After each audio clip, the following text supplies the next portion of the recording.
So, the Florida Mutineers, a team that needs to be revisited ahead of the London home series, as they have won now back-to-back tournaments coming into this weekend. Not only that, but it was also their first two events in a full five-man lineup together, meaning that this team has actually yet to lose. Keep that in mind. The Mutineers are currently on an 8-series winning streak. And now they come into their third event together with the question, can Florida win 3 straight?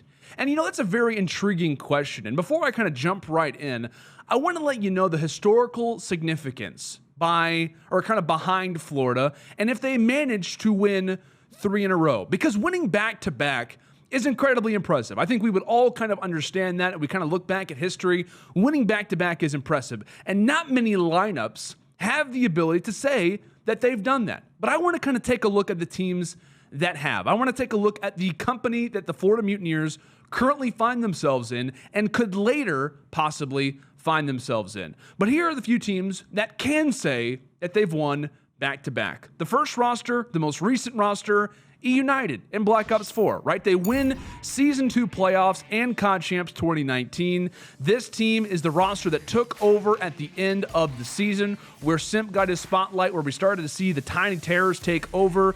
That team, to no surprise, is spread out currently in the CDL on rosters like the Atlanta FaZe, Chicago Huntsmen, and Dallas Empire. Without question, some of the most successful teams in the CDL right now. Another roster that can also say that they've won back-to-back is 100 Thieves in Black Ops 4, right? Win CWL London and win CWL Anaheim 2019.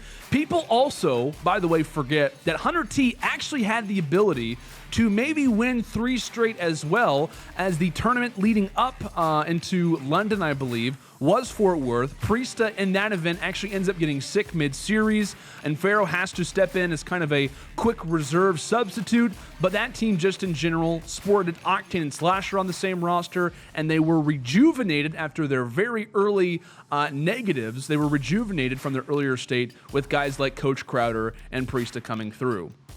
Now, just a year before that, we had a few other teams go back-to-back. One of those teams, Rise Nation, right, in World War II. Win the Seattle and Anaheim Open 2018, a team that made a roster change to drop Methods, their MVP for Slasher, despite winning an event not long before that, and the team that, despite their firepower they had, unfortunately finished top 16 at Champs, which would be the final event for Rise Nation as an organization, as well as this team. Another roster in World War II, Team Caliber, right? People are starting to forget about TK at the start of World War II. They won the very first and second event of that season, CWL Dallas and the New Orleans 2018 Open. They win with a roster that nobody expected to be a contender. They had this young guy in Kenny who hadn't played since Advanced Warfare because of age restrictions, and he later turned out to be the best player in the entire game. Now, we kind of look at World War II as kind of like a final stopping place, but there is another roster that has managed to win back-to-back, and that actually is FaZe Clan back in Advanced Warfare. They win UMG Dallas 2015 and the Gfinity Summer Championship, a roster that not a whole lot of people remember, as mostly it was Optic who kind of dominated throughout a lot of Advanced Warfare, but FaZe kind of toward the end of the season started to pop off, right? They started to kind of become more on the radar after they picked up Clayster and Attach from the World Champion Denial team. This is a group of very, very talented players. This was peak Clayster. This was peak Enable, the first real big season of Attach and Zuma, which would kind of later form to be one of the greatest duos in COD history. So that's kind of where the list ends when we look at back-to-back, right? A lot of solid teams that we have kind of seen in recent memory, a few other ones as well that maybe a few people have started to forget about. But if we were to think about what teams have won 3 straight, you'd realize how impressive of an accomplishment this is, as only 3 other teams have won 3 in a row. And those 3 teams are Fariko Impact, Complexity, and Optic Gaming. Ring a bell? Those are the 3 dynasties. The 3 dynasties are the only teams to ever win at least 3 straight. Now, quickly, be conscious of my words here. I am not saying that if the Florida Mutineers win this weekend, that means they're a dynasty. Absolutely not. Listen, I said at least 3 in regards to the other teams, and I do understand that we're online, right? There's no hesitation. There is no, I'll say this. We are all aware of what online means versus LAN. And when we talk about those other victories that we've talked about, those victories have solely come from LAN, so I understand that very well. But you do have to realize the historical significance behind winning 3 straight and how difficult it is, despite being online, how difficult it is to win 3 tournaments in a row. It would still be very, very impressive if the Mutineers could pull off something that we haven't seen since 2016 when the Optic Dynasty won and did it in Black Ops 3. It would be incredibly impressive if the Mutineers could do this and in their first 3 tournaments together, right? We have to realize that this isn't just the Mutineers who have been around throughout the entirety of the season and have had this they've been sporting the same roster. No, it has been with the recent addition of Awakening, and they have won. Like I said, they're on an 8-series winning streak. They could make it 12, right? I mean, imagine if the Mutineers were to go on to win 3 straight while also not dropping a series. So the question is, can Florida do it, right? Can Florida win back to back to back? And to be honest, I think they actually have a very good chance at possibly doing so, right? If we're looking at the tournament run that they'll need to make, I think it's doable. I think it is, right? The first series that they're going to have is versus OGLA in groups. I've heard I heard from a few different people that OGLA have looked very good in scrimmages leading up. They definitely could make it a close series. However, this is going to be their first real series as a team together. You have to kind of take that into consideration. I think you obviously give Florida the edge when it comes down to this one. To get out of groups, they'll have to play the winner of either the Ravens or the Surge. I think the Ravens are very underrated right now. I think they have the ability to make this series close, but for me, it's going to come down to the willingness and just the overall kind of solidness when it comes down to the Florida roster's respawns, especially in that game 1. The Ravens have the ability to come out hot. It is their home series. Those guys absolutely have a lot of pride when it comes down to this one. I still think you give Florida the edge regardless of the way their group looks. And now, based on many predictions, once they get to the bracket stage, they'll then have to face off against either the Empire or the Subliners in either the first or second match. Again, based off power rankings, based off of kind of predictions, it's going to be either the Empire or the Subliners in the 1 or 2 position in the bracket stage. You're playing 1 in the semis and you're playing 1 in the finals. Now, this is where things could get very interesting because the Subliners are coming off a victory the Subliners are coming off a victory at their home series.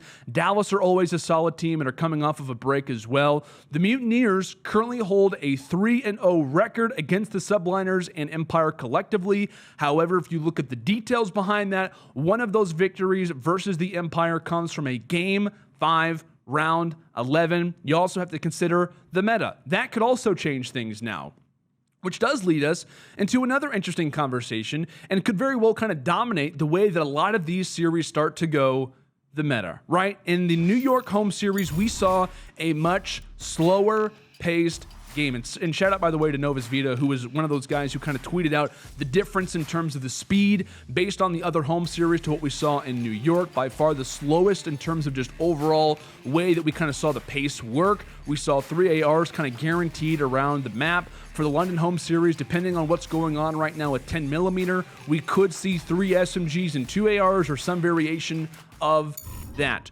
Regardless, I think the Mutineers can adapt to both of these. Right? Often when we were already kind of seeing the Mutineers, they were showcasing 3 players with the M4 at different times. We know how great someone like Skies is with it. Awakening has been the flex. We know that he can run the M4. Pharaoh, right, can bring it out from time to time and often likes to run the flex role, right? This is a guy who is known for running an AR and an SMG in prior titles.